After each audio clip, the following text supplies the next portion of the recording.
El siguiente segmento tiene contenido o opinión.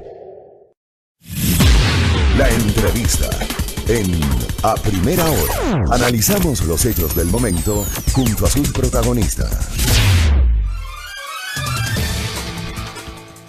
7:12 en la mañana, gracias por la sintonía. Seguimos, ya estamos entrando a la segunda hora de noticias aquí en A Primera Hora a través de Majestad FM.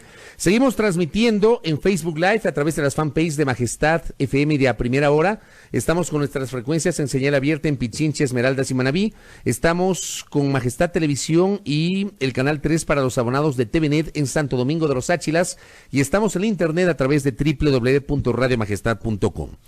Hemos generado a lo largo de estos días reacciones respecto de la decisión de la jueza Daniela Camacho de disponer el llamamiento a juicio de varios exfuncionarios del gobierno anterior, entre ellos el expresidente Rafael Correa, justamente por su supuesta vinculación en el presunto delito de cohecho, al menos esa es la figura utilizada por la Fiscalía, respecto del manejo aparentemente irregular de recursos económicos para financiar las campañas electorales del Movimiento Alianza País. Es el caso Sobornos 2012-2016.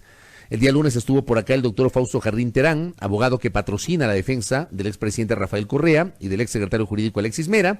El día de ayer estuvo el periodista Cristian Zurita, quien conjuntamente con el activista Fernando Villavicencio en este portal denominado La Fuente hicieron la publicación de esta denuncia, de esta investigación denominada Caso Arroz Verde, y el día de hoy vamos a tener una opinión, digamos, externa de un especialista en la materia, un amigo además de esta casa y de este programa, el doctor Gonzalo Silva, jurista, penalista, además ex magistrado de la Corte Suprema de Justicia. Doctor, bienvenido, qué gusto, buenos días. Muchas gracias, señor licenciado, por la invitación y un saludo cordial a la ciudadanía. Aprovecho la oportunidad para que el mejor de los años se cristalice en esta fecha. Muchas gracias, lo propio para usted. ¿Cómo evalúa el desarrollo de este caso, del caso Sobornos 2012-2016? Bueno, yo tengo un criterio diferente sobre todo lo que ha acontecido, pues vamos a resumir ya directamente a lo que aconteció en el último momento. La señora ministra Camacho llama a juicio a varias de las personas que se encontraban acusadas por la Fiscalía, investigadas y acusadas por la Fiscalía. Sin embargo, no ha dejado de sorprender el que empresas como Odebrecht, como el señor Topic, no hayan sido vinculados, procesados y, por supuesto, no acusados. Entonces, si el delito de cohecho es recibir dinero, ¿cómo van a justificar esto en la etapa del juicio? Digo yo, simple y llanamente. Entonces, dejan afuera a varias personas de las empresas que han sido vinculadas. Indudablemente les van a sobreseer a 2 o 3 personas de aquellas que estaban acusadas. El procedimiento no es tan sencillo y tan rápido como se dice en algunas estaciones. El sobreseimiento es sobre 2 empresarios privados y una exfuncionaria que fue la persona más cercana a Vinicio Alvarado. Entonces, ¿qué es lo que acontece? Primero, para que la ciudadanía se entere. Oralmente se mencionó sobre el auto de llamamiento a juicio y sobreseimiento. Deberá sacar las copias correspondientes sobre el auto definitivo que será notificado, creo que a 25, 28 con procurador, defensor público y fiscalía.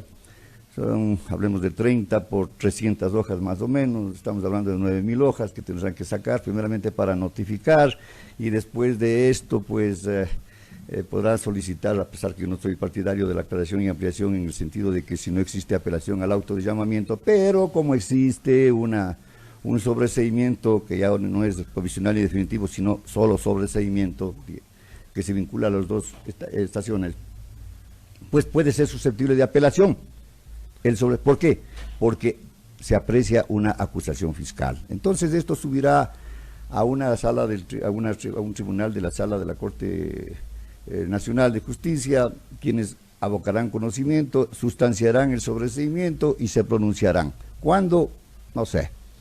Posteriormente bajará el proceso, bajará esta instancia de sobreseimiento ya conocida o resuelta para que todo el proceso también sea remitido a otros ministros, porque ya no podrían conocer eso, del Tribunal de la Corte Nacional, para que ya sustancie la etapa del juicio. ¿Cómo sustancia la etapa del juicio? es exclusivamente con los anuncios de prueba que todas las partes procesales expusieron en audiencia de formulación, en audiencia evaluatoria. Exclusivamente. No se pueden presentar nuevas pruebas. No, excepto prueba nueva que no hayan conocido, Ya. pero estamos fuera de esto. Pero pruebas anteriores que tal vez hayan sido desechadas no pueden volver a ser Ya presentadas. no pueden ser conocidas. Exclusivamente las que se anunciaron. Y ya se excluyeron inclusive algunas de ellas. Entonces van a conocer esto. El tiempo serán 3, 4, 6, 8 meses, un año, no sé. De allí, O sea, no con hay un tiempo, antelación, legalmente no hay un tiempo específico. los términos de los plazos están establecidos en el Código Orgánico Integral Penal, pero atenta a las circunstancias de la cantidad de involucrados en nuestras causas, de la cantidad de elementos de convicción que deberán constituirse en pruebas durante la etapa, pues no es nada raro de que esto dure 6 o 8 meses, solo la audiencia total, digo, entre el sobreseimiento, hablamos de trámite de sobreseimiento, y la audiencia de juzgamiento. A esto tiene recursos horizontales de apelación, de aclaración y ampliación, y sobre esto otro recurso de apelación a la sentencia, para que conozcan otros ministros de la sala. O sea, estamos hablando ya de 9. Tenemos 9 principales, la mayoría son encargados. Y después de eso viene otra aclaración y ampliación y vamos todavía para casación. ¿Cuándo? Estamos ya, para mí, en el nuevo gobierno. Claro, a ver, cito por ejemplo un caso reciente, el de Jorge Glass y la sentencia de Jorge Glass, que me parece recién en diciembre se ejecutorió.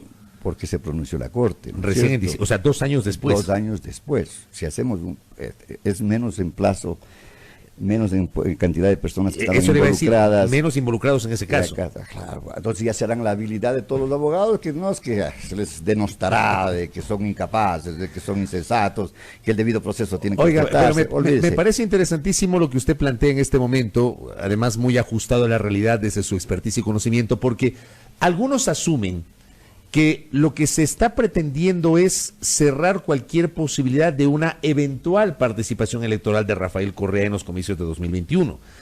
Si es que no hay una sentencia penal condenatoria ejecutoriada, no tendría impedimento para ser candidato a alguna dignidad. Digo yo, menos la de presidente, porque para esa no está constitucionalmente está impedido. Ya. Pero digo, ese es el argumento que sostienen quienes aseguran que hay una persecución sobre Correa y lo que se pretende es anular políticamente a Correa. A ver, la Constitución de la República establece claramente de que precederá sentencia ejecutoriada, creo que el 113, precederá sentencia ejecutoriada en los delitos contra la administración de justicia o eficiencia administrativa, que se llama cohecho, conclusión, enriquecimiento ilícito y peculado.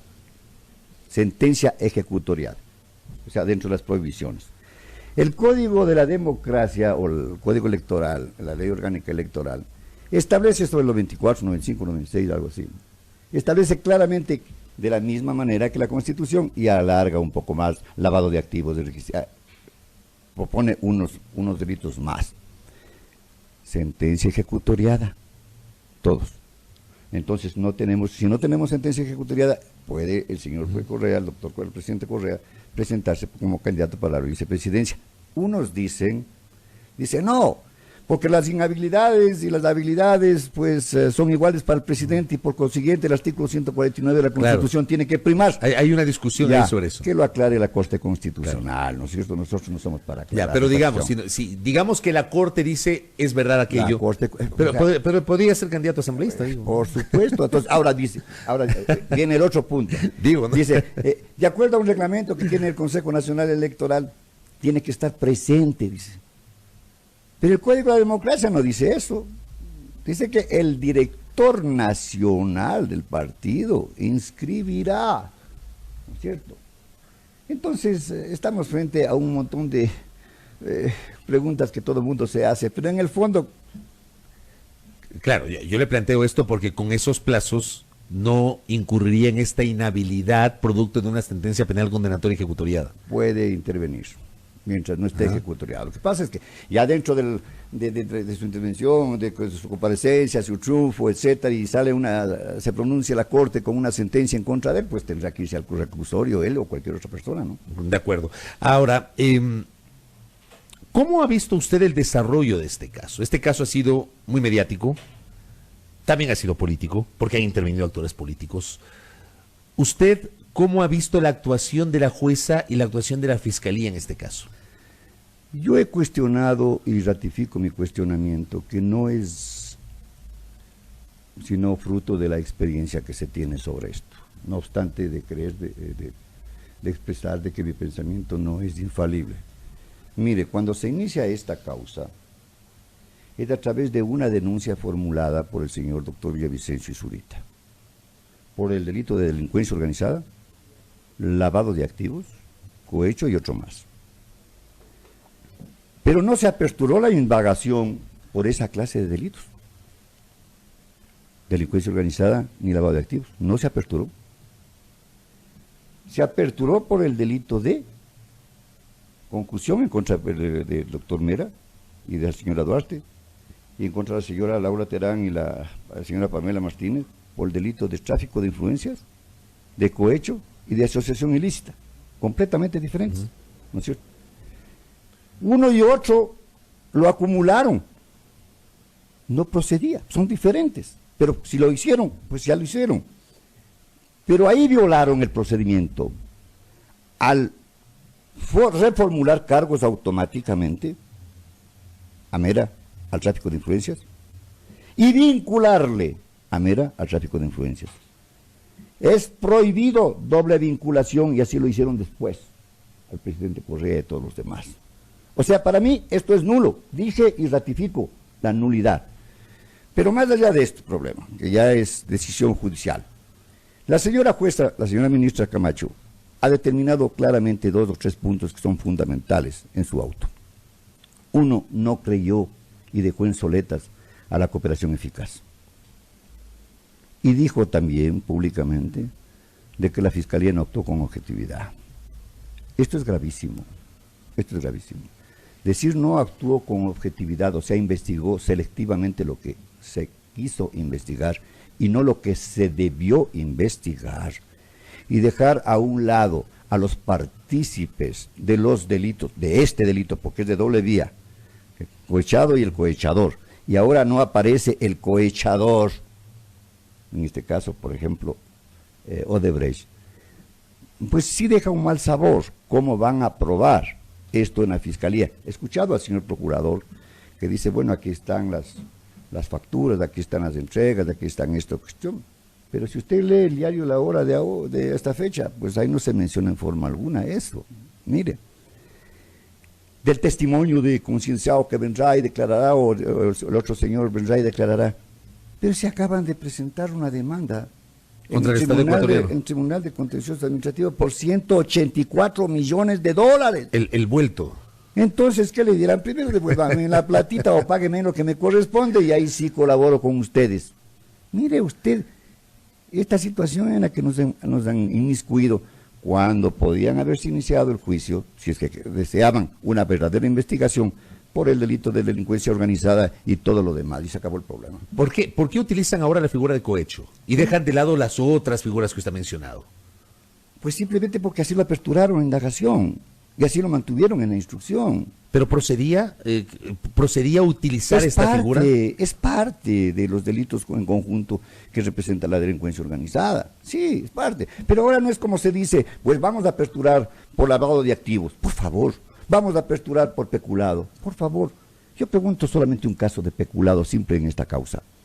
Si la señora Laura Terán dice de que la oficina en donde se manejaban toda esta cantidad de hechos ilegales era rentada.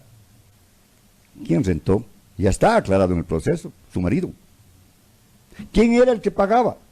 Una institución pública. ¿Dónde está el peculado que se haya aperturado?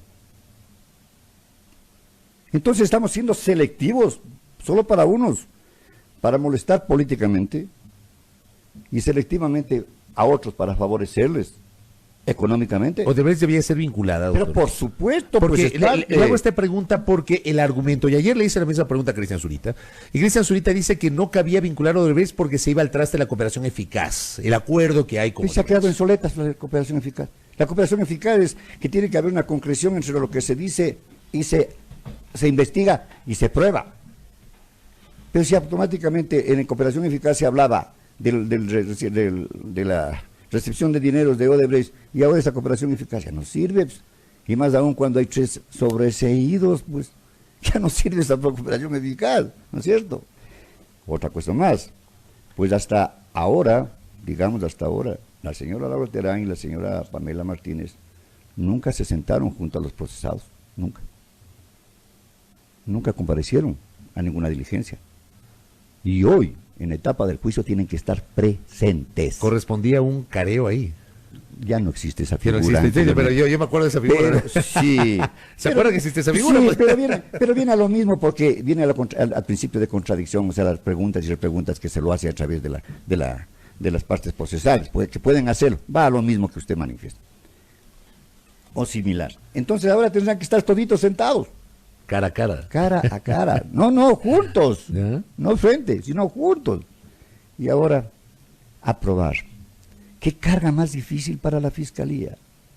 ¿Qué carga más difícil para la Procuraduría? Yo así considero. Porque no es que, por ejemplo, el señor Procurador se haya encargado de que estas pruebas no vayan y estas otras no vayan, no consten. No. Él estaba sumado a la acusación fiscal, a la acusación particular, digamos, respecto a los hechos investigados, pero por la Fiscalía. Otra cosa más. Yo me preguntaba y le pregunté al señor doctor Villavicencio, ¿a usted le anunciaron para que rinda su testimonio en etapa del juicio? Me dijo que no. Yo no entiendo cómo es esto.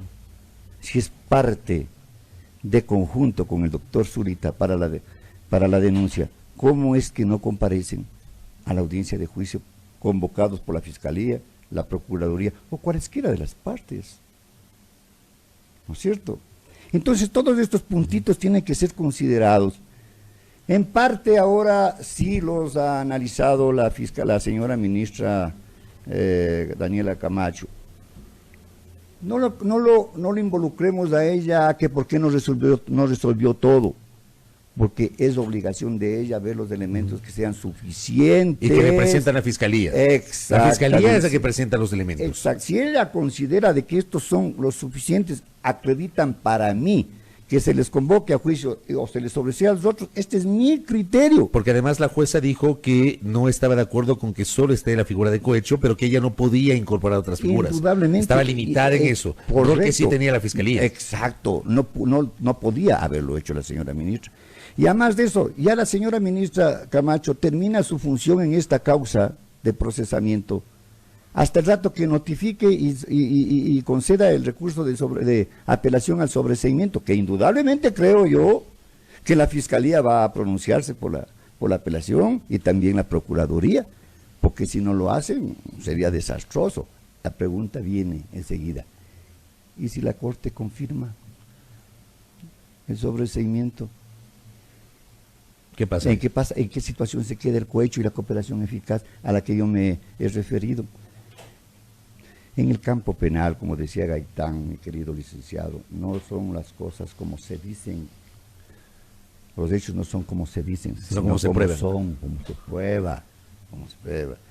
Y ahí vienen esos adagios romanísticos que decían en algún momento, pues, no, a falta de pruebas es preferible absolver a un culpable que condenar a inocente. A ver, pero aquí, por ejemplo, dicen, hay pruebas, no solamente el cuaderno de Pamela Martínez. Cristian Zurita dijo ayer, a ver, ese es un elemento que simplemente puede terminar siendo anecdótico porque hay una serie de archivos, que no es uno, son varios archivos digitalizados que conforman todo el caso denominado Arroz Verde, que luego se convirtió en sobornos, en donde se evidencia todo en estructura para proceder con este ilícito, y que Rafael Correa, en su condición de presidente, fue el arquitecto de toda esa estructura. Eso dice Cristian Zurita. Eso dicen, sí, pero ahora tendrán que probar en la etapa esta de juicio cuál fue la participación de uno y de otro para los grados de autoría, ¿es verdad? Pero primero la materialidad, porque yo siempre he sostenido, mi querido licenciado, de que esto no es un delito.